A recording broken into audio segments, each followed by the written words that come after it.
Last video में मैंने आपको बता दिया था मेल रिप्रोडक्टिव सिस्टम जो था नर जनन तंत्र, उसके अंतर्गत मैंने सारा आपको बता दिया था। सिर्फ उसमें एक क्रिया रह गई जिससे हम कहते हैं गैमेटोजेनेसिस, यानी कि शुक्राणु जनन की क्रिया जो है उसको मैं वीडियो के लास्ट में बता दूंगा। इससे पहले जो इंपॉर्टेंट टॉपिक आता है वो है आपका फीमेल रिप्रोडक्टिव सिस्टम, यानी कि मादा जनन तंत्र। जैसे कि मैंने लास्ट वीडियो में बताया था कि जो नर जनन तंत्र है उसको दो भागों में बांट रखा है, वैसे यहाँ पर भी जो आपका फीमेल रिप्रोडक्टिव सिस्टम है यानी कि मादा जनन तंत्र है इसको भी दो भागों में बांटा है। पहले की बात करेंगे तो पहले का मतलब होता है प्राथमिक जनन अंग, इसको पहले भाग में बांट रखा है प्राइमरी रिप्रोडक्टिव ऑर्गन। अगर कभी भी ये क्वेश्चन आता है कि फीमेल में प्राइमरी रिप्रोडक्टिव ऑर्गन कौन सा होता है तो वो होता है ओवरीज, अंडाशय। जैसे कि मैंने नर जनन तंत्र में बताया था जहां पर शुक्राणु बनते हैं उसे कहते हैं प्राथमिक जनन अंग, और वो नर में होते थे वृषण। उसी तरह मादा में अगर हम बात करेंगे प्राथमिक जनन अंग क्या होते हैं, तो जहां पर ओवम यानी कि ओवा अंडाणु का निर्माण होगा उसे क्या कहेंगे हम लोग प्राथमिक जनन अंग कहेंगे। तो फीमेल में प्राथमिक जनन अंग क्या होता है, अंडाशय होता है। और इसी तरह दूसरा क्या होता है, सहायक व द्वितीयक अंग भी होते हैं फीमेल रिप्रोडक्टिव सिस्टम में, जिसे हम इंग्लिश में कहते हैं एसेसरीज और सेकेंडरी रिप्रोडक्टिव ऑर्गन। देखिए पहला भाग क्या है, सहायक व द्वितीयक अंग में गर्भाशय, जिसे हम लोग यूट्रस, ओम या फिर हिस्टेरा के नाम से जानते हैं। गर्भाशय का मतलब समझते हैं जहां पर बेबी की क्या होती है, डेवलपमेंट होती है पूरे 9 महीने तक।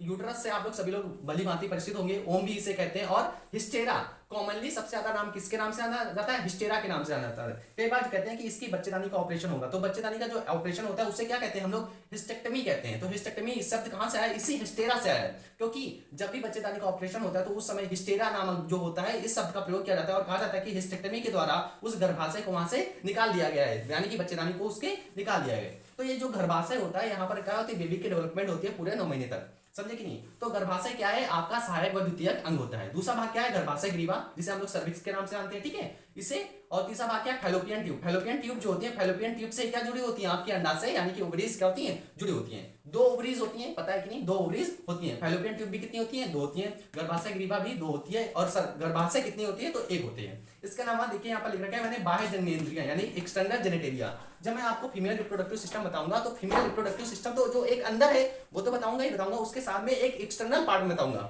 ठीक है। आने वाली वीडियो में आप इसको अच्छे से समझ जाएंगे कि बाह्य जननेंद्रिया जो है, एक्सटर्नल जेनिटेरिया, इसको किस प्रकार से आप लोग समझ सकते हैं। फिर आगे बात करेंगे, एक जोड़ी स्तन ग्रंथियां क्या पाई जाती हैं, मानव में पाई जाती है। मानव की बात यहाँ मैं कर रहा हूं तो यहाँ पर नर और मादा दोनों में पाई जाती है, लेकिन नर में अब जो ये स्तन ग्रंथियां हैं या क्या हो गई है, वेस्टिजियल ऑर्गन हो गई, यानी कि उनसे कोई भी रिप्रोडक्शन मिलकर नहीं होता है। इसीलिए जो नर में हम लोग जब हम बात करते हैं स्तन की तो वहां पर उसको किसमें रखते हैं, वेस्टिजियल ऑर्गन में रखते हैं, यानी कि उनका होना या ना होना किसी काम का नहीं है। लेकिन फीमेल में अभी भी जो ये स्तन ग्रंथियां वहां से क्या आपका मिल्क का जो होता है श्रावण वो आज भी होता है। तो फीमेल रिप्रोडक्टिव सिस्टम इसको 2 भागों में बांटा है। पहला प्राथमिक जनन अंग जिसमें क्या आता है, आपके ओवरीज आते हैं। और सहायक व द्वितीयक अंग के अंतर्गत देखेंगे तो 5 चीजें मैंने लिख रखी है, गर्भाशय, गर्भाशय ग्रीवा, फैलोपियन ट्यूब, बाह्य जननेंद्रियां व एक जोड़ी स्तन ग्रंथियां इसमें आती हैं। तो ये देखिए फीमेल रिप्रोडक्टिव सिस्टम का एक नामांकन चित्र है। कई बार सीधा सीधा यही क्वेश्चन पूछता है कि फीमेल का रिप्रोडक्टिव सिस्टम जो है उसका एक नामांकन चित्र बनाओ, यानी कि एक चित्र बनाइए और सारे पार्ट्स को उसको लिख कर दिखाइए। 5 नंबर में क्वेश्चन पूछता है, तो इसको आपको अच्छे से पहले याद करना है। देखिए मादा जनन तंत्र आपको पहले क्या होना चाहिए, बनाना आना चाहिए, बाद में उसके कौन से स्थान पर क्या पाया जाता है यह सारी चीजें आपको पता होनी चाहिए।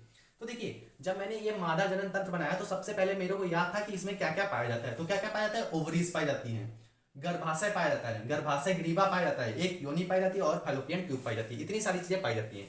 जब मैंने इस गर्भाशय को बनाया तो देखिए सबसे पहले मैंने इसको बनाया, ये क्या है, ओम, यूट्रस को बनाया। यूट्रस, ओम या फिर हिस्टेरा, इसको कहते हैं यूट्रस या ओम या फिर हिस्टोरा, इसी को हिंदी में कहते हैं गर्भाशय। ये क्या है आपका पूरा गर्भाशय वाला पार्ट पोर्शन है। इसके साथ में यह दोनों क्या है, प्रमुख अंग है। प्रमुख मादा में प्रमुख अंग है, क्योंकि यहीं पर किसका निर्माण होगा, आपके अंडाणुओं का निर्माण होगा। यहाँ पर क्या है, ये दोनों अंडाशय, यहाँ पर 2 अंडाशय पाए जाते हैं। और इन्हीं दोनों अंडाशय में एक बार 1 महीने में पहले इससे ओवम बनेगा, फिर अगले महीने में इससे बनेगा, फिर अगले महीने में इससे बनेगा, फिर अगले महीने में इससे बनेगा। यानी कि 28 दिन में एक बार एक अंडाशय से एक बार अंडे का निर्माण होता है। अगर इस बार इससे हुआ तो अगले महीने में इससे होगा, फिर अगले महीने में इससे होगा, समझे कि नहीं। तो यहाँ पर मादा में 2 अंडाशय पाए जाते हैं। इसके बाद में ये क्या है, यहाँ से यहाँ तक, इसको कहते हैं फैलोपियन ट्यूब। देखिए एक फैलोपियन ट्यूब यहाँ से यहाँ तक एक है और दूसरी है इस तरफ है, समझे कि नहीं। या वाली कौन सी है, लेफ्ट फैलोपियन ट्यूब है, इसको कहेंगे राइट फैलोपियन ट्यूब, ठीक। तो देखिए लेफ्ट वाले फैलोपियन ट्यूब पे मैंने इसके जो फैलोपियन ट्यूब है ना, इसको जगह जगह पर नाम दिया जाता है। जैसे कि वह भाग फैलोपियन ट्यूब का वह भाग जो किससे जुड़ा हुआ होता है, अंडाशय से जुड़ा होता है, उसे कहते हैं हम लोग फिमरे, हिंदी में कहते हैं झालर। तो अंडाशय से फैलोपियन ट्यूब का वह भाग जो किससे जुड़ा होता है, अंडाशय से जुड़ा होता है, उसे क्या कहते हैं, झालर कहते हैं। जब अंडा अंडाशय से निकलता है तो ये फिमरे जो फिंगर लाइक देखो प्रोजेक्शन है ना, तो उसको धीमे से उस अंडे को पकड़कर अपने अंदर ले लेती हैं। ठीक है, बाद में यह अंडा कहां जाता है, इस इम्फेंडिबुलम यानी कि कीयक के पास, और कीयक उस अंडे को कहां भेज देता है, एम्पुला के पास। समझे क्या? अगर यहां से शुक्राणु आकर उस एम्पुला वाले प्लेस पर अंडा से मिलेगा तो क्या होगा, निषेचन होगा। अगर निषेचन नहीं हुआ तो 28 दिन बाद वह अंडा इस इंडोमेट्रियम कैविटी के साथ बाहर चला आता है। इंडोमेट्रियम कैविटी क्या है, तो एक अंतःस्तर की एक मस्कुलर लेयर पाई जाती है। 28 दिन में यह मस्कुलर लेयर बनकर तैयार होती है। अगर अंडे का निषेचन नहीं हुआ तो अंडा इस लेयर के साथ में वह नीचे निकल आता है, जिसे हम लोग महावारी कहते हैं, यानी कि मेंस्ट्रुअल साइकिल के थ्रू वो अंडा भी बाहर चला आता है। और यह इंडोमेट्रियम की जो लेयर है, जो अंतःस्तर है, जो कि स्मूथ मसल से बनी होती है, यहाँ भी बाहर निकल आती है ब्लीडिंग के ब्लड के माध्यम से। ठीक है, इस चीज को समझ गए? तो यानी कि अंडा निकला कहां गया, फिम्बरे झालर के पास, झालर ने उसको पकड़ के अपनी ओर ऐसे खींच लिया। बाद में वो अंडा कहां पहुंचा, इमंडीबुलम में। इम्फेंडिबुलम कीयक के पास रुकता नहीं अंडा, कहां जाता है, एम्पुला के पास में। एम्पुला के पास में अंडा रुका रहता है। अगर शुक्राणु आया तो निषेचन हुआ, नहीं तो वो क्या आएगा,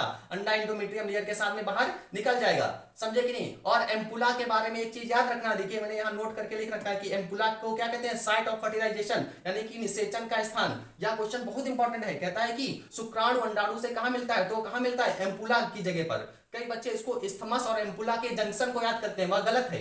एम्पुला वाले स्थान पर क्या होता है, निषेचन होता है। ठीक है, शुक्राणु कहां मिलेगा आकर, अंडाणु से, तो एम्पुला वाले स्थान पर मिलता है। उसके बाद में इस्थमस क्या है, इस्थमस वह भाग होता है फैलोपियन ट्यूब का जो सीधा यूट्रस यानी कि गर्भाशय से जुड़ा होता है। समझे कि नहीं? इस्थमस का मतलब क्या है, इस्थमस वह भाग होता है जो सीधा यूट्रस से जुड़ा होता है। फैलोपियन ट्यूब का वह भाग जो गर्भाशय से सीधा जुड़ा हुआ होता है, उसे क्या कहते हैं, इस्थमस कहते हैं। तो इस्थमस, एम्पुला, इम्फेंडिबुलम व फिम्बरे, यह 4 पार्ट होते हैं किसके, फैलोपियन ट्यूब के। ये एक चीज याद रखना है, इन सबके नाम आप लोग हिंदी में नहीं इंग्लिश में ज्यादातर याद करने की कोशिश करना है, क्योंकि इंग्लिश में यहाँ से क्वेश्चन ज्यादा बनता है। तो ठीक है, फैलोपियन ट्यूब के कितने पार्ट हैं, 4, इस्थमस, एम्पुला, इम्फेंडिबुलम व फिम्बरे। देखिए ये जो पूरी फैलोपियन ट्यूब है ना, इसमें फिंगर लाइक प्रोजेक्शन पाई जाती है। जैसे मैंने कहा एक ये लेयर है और ये गोल गोल लेयर है ना, तो उसके बीच में ऐसे से क्या पाई जाएंगी, फिंगर लाइक प्रोजेक्शन पाई जाएंगी। जैसे कि मैंने कहा ये एक क्रॉस सेक्शन लेयर है, उसको मैंने ऐसे काटा तो यहाँ पर देखो फिंगर लाइक प्रोजेक्शन है ना, तो अंडा इसी के माध्यम से यहाँ से धीमे धीमे आगे बढ़ता है। समझे कि नहीं? फिंगर लाइक प्रोजेक्शन है, ये जो है ना, ये ऐसे ऐसे हिलती रहती है और अंडा आगे यहाँ अंडा आया तो अंडा ऐसे, ये फिंगर लाइक प्रोजेक्शन आगे बढ़ेंगे और अंडा आगे बढ़ जाएगा। समझे कि नहीं? तो अंडा यहाँ से यहाँ तक चलकर किससे जाता है, तो इन्हीं मसल के द्वारा। इन मसल को कहते हैं सीलिया मसल, सीलिएटेड मसल कहते हैं। समझे कि नहीं? ये मसल कैसी होती है, फिंगर जैसी बाहर निकली होती है और अंडा इन्हीं पर ऐसे आगे धीमे धीमे बढ़ता रहता है। समझे कि नहीं? तो फैलोपियन ट्यूब कैसी होती है, सीलिएटेड होती है। तो यह क्या, एक फैलोपियन ट्यूब है। एक ये जैसे इधर है वैसे इधर है, इधर भी क्या होगा, इस्थमस होगा, एम्पुला होगा, इम्फेंडिबुलम होगा और फिम्बरे होगा। इधर से भी अंडा निकलेगा अगले महीने, तो इधर भी वही प्रक्रिया होगी। फिर 28 दिन बाद इधर ये प्रक्रिया होगी, फिर उसके अगले 28 दिन बाद इधर वही प्रक्रिया होगी। समझे कि नहीं? तो यह सारी चीजें क्या है, यह सारी चीजें एक फीमेल रिप्रोडक्टिव सिस्टम में होती हैं। समझे कि नहीं? अब देखिए यहां पर ये मैंने क्या बनाया, ये यूट्रस है ना, यूट्रस के बाद यहां पर ये देखिए, इसको मैंने थोड़ा सा पतला करके रखा है। इस स्थान को कहते हैं सर्विक्स। क्या कहते हैं, सर्विक्स। देखिए जब बच्चा डेवलप होता है पूरे 9 महीने तक, तो यहाँ पर डेवलपमेंट होगी उसकी। यहाँ पर डेवलपमेंट होने के बाद में बच्चा यहाँ बाहर निकलेगा तो किस माध्यम से निकलेगा, इस सर्विक्स वाले स्थान से निकलेगा। इसीलिए सर्विक्स को हम लोग क्या कहते हैं, बर्थ कैनाल के नाम से भी जानते हैं। इस चीज को याद रखना। और सर्विक्स के जस्ट आगे आपकी क्या मिलेगी, वजाइना, जिसे हम लोग क्या कहते हैं, योनि कहते हैं। इस चीज को आप लोग याद रखना। देखिए जो आपके यूट्रस है ना, यूट्रस के अंदर यहाँ पर 3 लेयर पाई जाती हैं। बाहरी वाली लेयर को कहते हैं पेरीमेट्रियम। बाहरी लेयर को क्या कहते हैं, पेरीमेट्रियम। जो आपकी यूट्रस है ये किस लेयर से बनी होती है, पूरी बाहरी जो यूट्रस की लेयर होती है उसको कहते हैं पेरीमेट्रियम। ये बहुत ही ज्यादा कैसी होती है, कठोर लेयर होती है, जिसे हम हार्ड मसल के नाम से देखिए यहाँ पर लिख रखा है। ये कैसी लेयर होती है, पेरीमेट्रियम की लेयर होती है, हार्ड मसल की बनी होती है। वहीं पर जो बीच की मसल होती है जिसे हम लोग कहते हैं मायोमेट्रियम, मध्य स्तर हिंदी में कहते हैं, ये कैसी होगी, यह स्मूथ मसल की होती है। और एक चीज याद रखिए, जब एमसी यानी कि मेंस्ट्रुअल साइकिल चलते हैं तो ये मायोमेट्रियम की जो लेयर है ये कॉन्ट्रैक्ट व रिलैक्स होती है, कॉन्ट्रैक्ट या रिलैक्स होती है। जब ये कॉन्ट्रैक्ट व रिलैक्स होती है तो इसके ऊपर जो लेयर रहती है सबसे अंदर की लेयर, जो एंडोमेट्रियम की लेयर है, जो हर 28 दिन में, 1 महीने में बनती है और बाद में अगर निषेचन नहीं हुआ तो ये बाहर निकल जाती है। तो एंडोमेट्रियम की लेयर कैसी होती है, स्मूथ मसल की बनी होती है और ये टेम्पररी मसल होती है।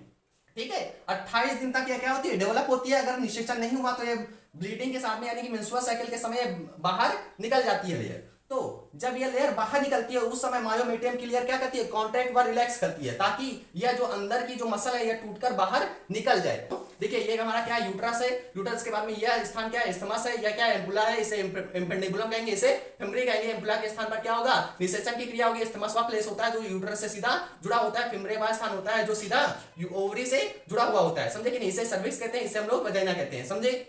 दो क्या पाई जाती हैं, ओवरी पाई जाती है। प्राइमरी रिप्रोडक्टिव ऑर्गन फीमेल में क्या होता है, आपका ओवरी ही होता है। इस चीज को याद कर लीजिए, ठीक है। अब देखिए इसके बाद में जो नेक्स्ट टॉपिक में पढ़ाऊंगा उसमें आपको पढ़ाऊंगा एक्सटर्नल जेनेटेरिया, यानी कि बाह्य जननेंद्रियां कैसी होती हैं। देखिए फीमेल रिप्रोडक्टिव सिस्टम में सबसे इंपॉर्टेंट है इसका डायग्राम। ये डायग्राम आप लोग बनाइए और रिवीजन करिए।